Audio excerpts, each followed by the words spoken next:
ಮಹಿಳೆಯರು ಸ್ವಾವಲಂಬಿಗಳಾಗಿ ಆರ್ಥಿಕವಾಗಿ ಹಾಗೂ ಸಾಮಾಜಿಕವಾಗಿ ಸಬಲರಾಗಲು ಜ್ಞಾನ, ಕೌಶಲ್ಯ ಮತ್ತು ಆತ್ಮವಿಶ್ವಾಸ ಅತ್ಯಂತ ಅಗತ್ಯ. ಈ ನಿಟ್ಟಿನಲ್ಲಿ ಮಹಿಳೆಯರಿಗಾಗಿ ಜ್ಞಾನ ವಿಕಾಸ ಕಾರ್ಯಕ್ರಮಗಳು ಮಹತ್ವದ ವೇದಿಕೆಯಾಗಿವೆ ಎಂದು ಶಾಸಕ ಮಹಂತೇಶ್ ಕೌಜಿಲ್ಗಿ ಹೇಳಿದರು. ನಗರದ ಮುರ್ಕಿವಾಮಿ ರಸ್ತೆಯಲ್ಲಿರುವ ಪ್ರಜಾಪಿತ ಬ್ರಹ್ಮಕುಮಾರಿ ಈಶ್ವರಿ ವಿಶ್ವವಿದ್ಯಾಲಯದ ಸಭಾಭವನದಲ್ಲಿ ಶನಿವಾರ ಶ್ರೀ ಕ್ಷೇತ್ರ ಧರ್ಮಸ್ಥಳ ಗ್ರಾಮಾಭಿವೃದ್ಧಿ ಯೋಜನೆ, ಬಿಸಿ ಟ್ರಸ್ಟ್ ಹಾಗೂ ಪ್ರಜಾಪಿತ ಬ್ರಹ್ಮಕುಮಾರಿ ಈಶ್ವರಿ ವಿಶ್ವವಿದ್ಯಾಲಯದ ಸಂಯುಕ್ತ ಆಶ್ರಯದಲ್ಲಿ ಮಹಿಳಾ ಜ್ಞಾನ ವಿಕಾಸ ಕಾರ್ಯಕ್ರಮದಡಿ ಆಯೋಜಿಸಿದ ತಾಲೂಕು ಮಟ್ಟದ ಮಹಿಳಾ ವಿಚಾರಗೋಷ್ಠಿ ಉದ್ಘಾಟಿಸಿ ಅವರು ಮಾತನಾಡಿದರು.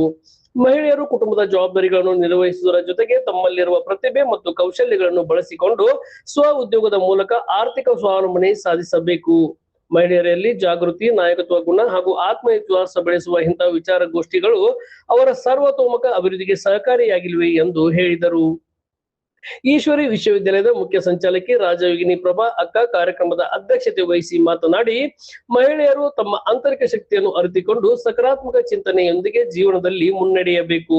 ಕುಟುಂಬ, ಸಮಾಜ ಹಾಗೂ ದೇಶದ ಅಭಿವೃದ್ಧಿಯಲ್ಲಿ ಮಹಿಳೆಯರ ಪಾತ್ರ ಅತ್ಯಂತ ಮಹತ್ವದಾಗಿದ್ದು, ಆಧ್ಯಾತ್ಮಿಕ ಜ್ಞಾನ ಮತ್ತು ಜೀವನ ಮೌಲ್ಯಗಳ ಮೂಲಕ ಮಹಿಳೆಯರು ಇನ್ನಷ್ಟು ಶಕ್ತಿಶಾಲಿಗಳಾಗಬೇಕು ಎಂದರು. ಕಾರ್ಯಕ್ರಮದಲ್ಲಿ ಪ್ರಾದೇಶಿಕ ನಿರ್ದೇಶಕ ದಯಾಶೀಲ್ ಅವರು ಮಹಿಳೆಯರಿಗೆ ನೀಡಲಾದ ಸ್ವಉದ್ಯೋಗ ತರಬೇತಿಯ ಪ್ರಮಾಣ ಪತ್ರಗಳನ್ನು ವಿತರಿಸಿದರು. ತರಬೇತಿ ಪಡೆದ ಮಹಿಳೆಯರು ತಮ್ಮ ಕೌಶಲ್ಯವನ್ನು ಸ್ವ ಉದ್ಯೋಗವಾಗಿ ಪರಿವರ್ತಿಸಿಕೊಂಡು ಆರ್ಥಿಕವಾಗಿ ಸ್ವಾವಲಂಬಿಗಳಾಗುವಂತೆ ಹೇಳಿದರು.